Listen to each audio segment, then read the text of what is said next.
Welcome to this week's EquiManagement Report.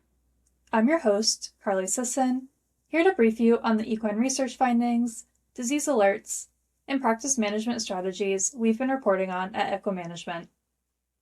Our business takeaway this week is from an article Dr. Amy Grice wrote on mastering text communication in your practice. She explained that most clients love the convenience of texting.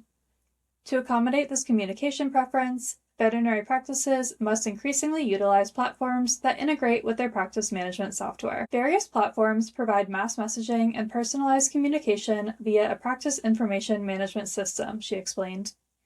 These two-way texting applications can free up client service representatives from multiple phone calls coming in at once, as well as send automated reminders so clients don't forget the date and time of their horse's appointment. Dr. Grice shared the following tips for choosing and implementing a texting platform.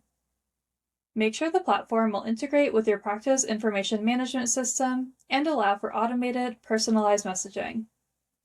Make sure the platform can send messages to large groups of clients in the event of an office closing, disease outbreak, or public health alert. Connect your texting platform to the practice's main landline. Use simple templates for certain responses that always ensure the client identifies themselves and their horse for the record.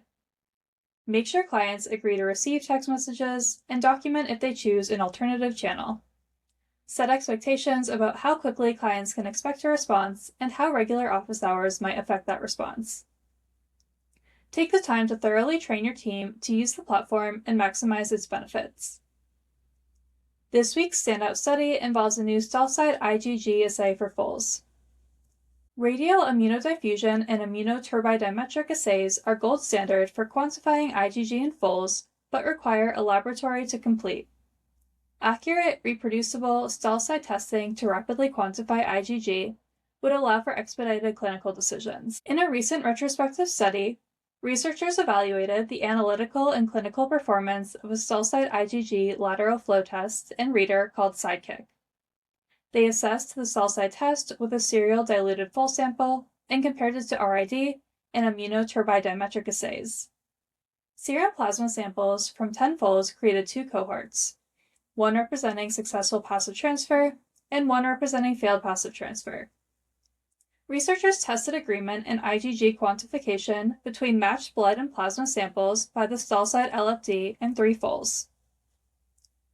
The stallside LFG IgG test showed excellent recovery and high repeatability, 96.3 to 109.5% across the clinically relevant range.